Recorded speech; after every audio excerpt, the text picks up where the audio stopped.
Thank you so much, Kathy, and thank you, HIAS, for having me here today and for the honor of selecting me as a Golden Door Award recipient. I also, of course, want to congratulate the Refugee Access Center at Snyder Church, Laura, Ali, and Ali Arif. Thank you for your work, and I'm certainly honored to be in your company. You know, when I became pro bono counsel at Valor in 2003, about 20 years ago, that was the start of the support and partnership that I've had now with HIAS for just about 20 years. When I started at Ballard, the firm had just started working with the Lost Boys of Sudan, and HIAS's guidance was invaluable. This was an area that a corporate law firm had not previously engaged in, and people were justifiably nervous about representing people when the consequences of that representation were so important. And HIAS, as it always was able to do and continues to do, was able to make the work easier and give pro bono attorneys the tools they needed to be effective. Over time, Ballard's immigration practice grew. We started doing asylum cases, U visas, T visas, VAWA cases.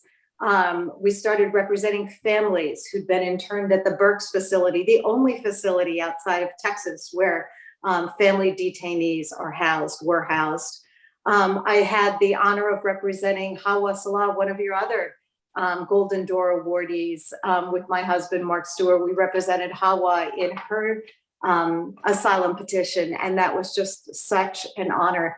Over time, became more engaged in the structural issues involving immigration, and boy, are there a lot of structural issues, but started working with other groups as well and learning more about the disparate impact of having counsel when you're in an immigration case, learning about the need for more judges, the difference in the rates at which people can obtain relief depending on where they are in the system.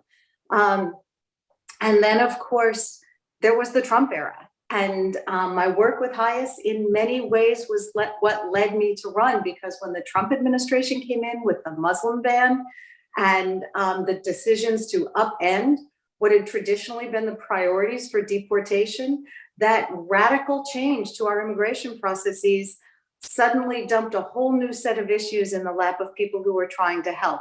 So suddenly my colleagues at the firm and I found ourselves representing folks who would never have been deported in the past. We found ourselves advising the Mexican consulate system on the details of family law in the US so they could help their citizens. We found ourselves writing a manual on how to protect your family and your assets in case you're deported. And HIAS helped us with all of this, but it was that radical change in what was happening to those who were most vulnerable among our population that in many ways led me to decide to run for office. So since taking office, it's a continuation of the work that I did with the Philadelphia legal services community for so many years. My former clients are now constituents, and we continue to do that work. And I'm so grateful to be able to bring the experience that I have from that pro bono work, from working with organizations like HIAS to Congress, because unlike many of my clients or any of my colleagues in Congress, I have an idea of what it means on the ground when they pass these laws or and sometimes make these ridiculous statements. So I know, as you do, there's so much work to be done now for our immigrant communities. I've been so grateful for HIAS's help as we've entered this new phase, both in helping me prepare for hearings to expose what has been happening in our immigration system, and then trying to come up with solutions moving forward. This last year, we were able to advocate together for the Liberian community to help make a difference in the enforcement of the administration's LRIF policies, which have to do with Liberians getting status in this country. We have a significant Liberian population in the Philadelphia region.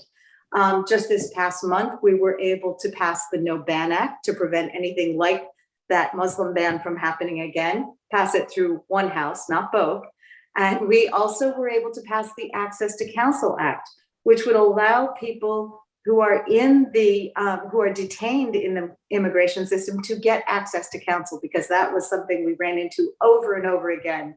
It's so hard to work your way through our immigration system without counsel, and people were being denied access even when it was volunteered or they could pay for it themselves. So lots and lots of work to do, but I'm really looking forward to working on these issues with HIAS.